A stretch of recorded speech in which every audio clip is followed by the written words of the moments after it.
Welcome my friends, Seven Gray here. I am in Santee. It's right next to El Cajon in San Diego area. Thank you for joining me for this episode. I am a little bit freaked out this morning over an experience last night.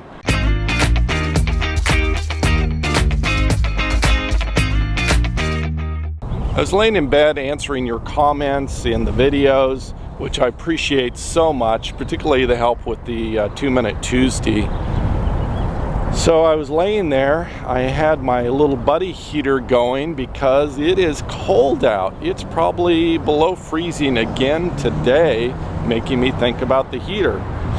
And I had the little buddy heater on, and it had been on for about 5-10 minutes and just trying to get the step fan warm, when all of a sudden the side of the heater where the hose connects to the heater bursts out in flame. It's about maybe 3 or 4 inches tall, and it's growing taller and taller, 4 inches, 5 inches, 6 inches taller.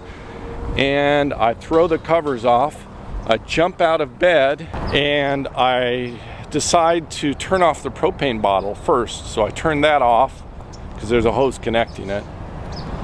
And then I'm able to reach over and turn off the buddy heater as well. This is the buddy heater here, and the flame that came out was coming right from this area. You can see that it's sort of burnt and melted up around this area here, and it was coming out here. The connection is tight, so I'm not sure exactly why it was leaking here. Something failed at this point, and there was flames that were coming out, and then there were probably, I don't know, 5-6 inches above this point going up.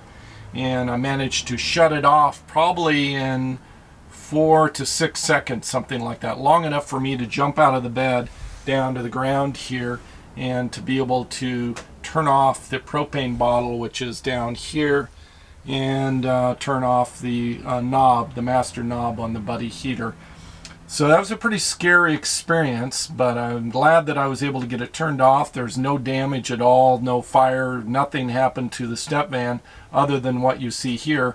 But I don't feel good about using this hose. I don't know if it's a hose failure or a buddy heater failure, so I think I need to buy a new one. So that was my evening, and not what I expected. I guess I've got to accelerate my research on finding a heater for the step van,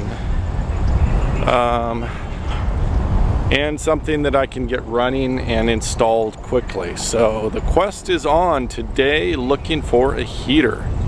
It is cold out. I'm headed into Starbucks to get some heat inside and get some coffee, try to thaw out, do some research. It's coffee time. Finishing up here at Starbucks, making some progress. Got another video edited, did some research, gonna head back to the step van. The time has come to try to wash the graffiti off the back window of my step van. I'll link the episode above where I talk about that happening. I'm gonna try a couple different products, a glass cleaner and some just generic cleaner. Hopefully I can get it to come off. I'm not sure if this is a permanent marker or an erasable. It's blue in color. I don't know. I'm not going to show it again just because it's a little bit, graphic, maybe adult oriented. Let's call it that. Yeah, it just wiped off. No big deal. You can see the blue here. I have to say that I'm happy that whoever chose to do this did it with the marker that they used, because really easy to clean off. Just sort of annoying. I don't know if somebody's just trying to make a statement or what it is. Maybe they think I'm an awesome guy. Maybe not. I don't know. I don't know what is happening here in El Cajon, but last few days there's been a lot of military helicopters flying over here. I don't know, maybe there's an air base nearby. There's a couple of Ospreys up here flying over, those weird helicopters with the dual props and stuff. I'm gonna see if I can get a close-up of those guys.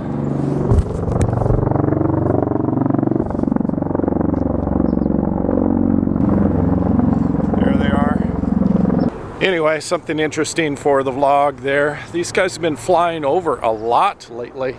Like every, 30 minutes, an hour, something like that. See these big military helicopters flying over. I don't know what's going on. Headed into Lowe's here to look at heater options, see if I can find something today.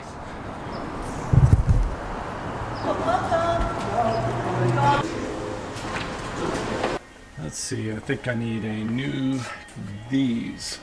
No, one of these. No, one of these. Yeah, I think I need one of these.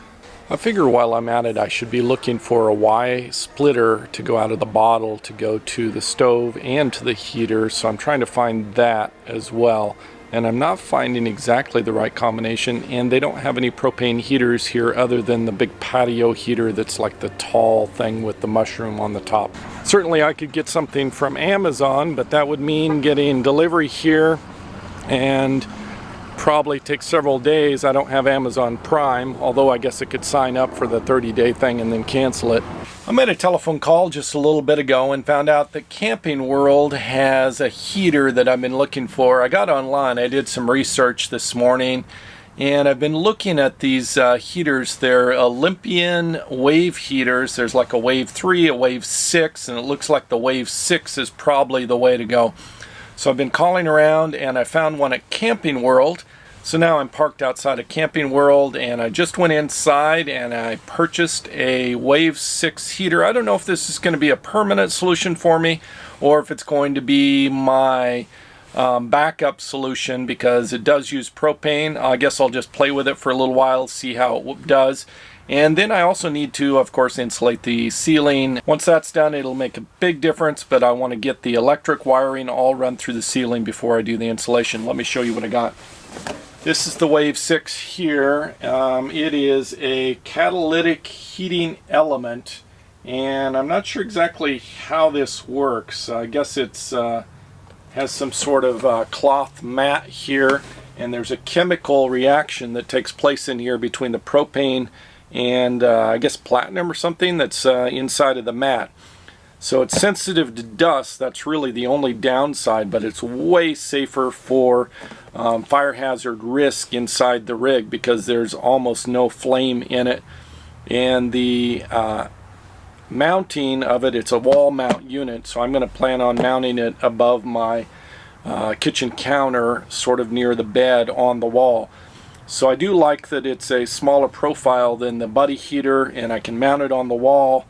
And so I'll just have to see how it goes. I need to go over to Home Depot and get a Y splitter and some hoses. The Home Depot's right across from Camping World, so I'm going to head over there next.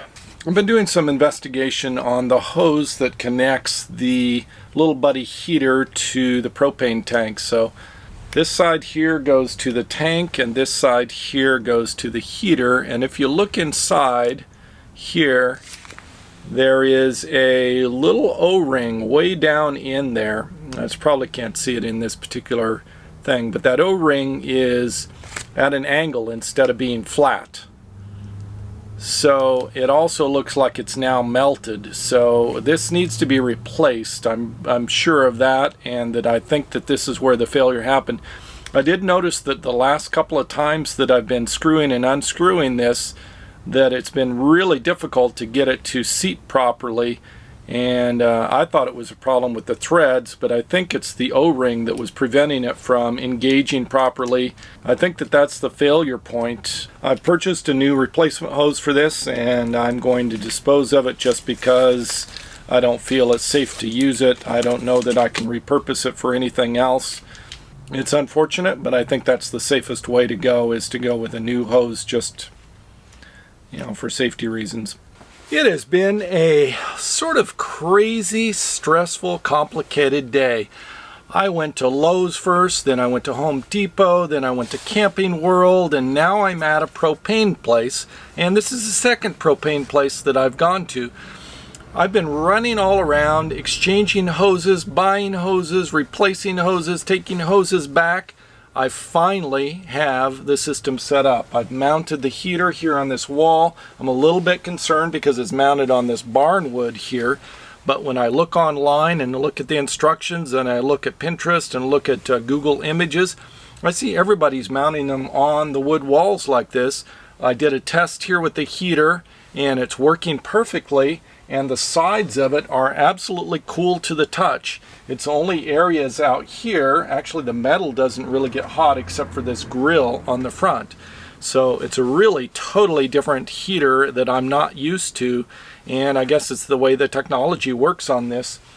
I'm doing some reading research trying to understand more about these kinds of heaters, but it looks pretty good. This is not necessarily the ideal location. In the instructions they talk about mounting it low. Eventually what I'm going to do is put it inside one of the benches down below and recess it and put it inside. But before I do that, I've got a lot more work to do on the step van. So this is going to be a temporary solution for 2 or 3 or 4 months, and before next winter then I'll be moving it down to one of the benches underneath, which I think will be a better long-term location for it. Anyway, I'm happy to have heat tonight because it's supposed to be about 30 degrees again and raining, which means there's a possibility maybe of having snow, and probably certainly going to have ice tonight. I probably need to go get an ice scraper for in the morning, and who knows, I might not be able to start my step van, which is what happened last time that it dropped below freezing. That's all I have for this episode. Thank you for watching. Savor the moment. See you next episode.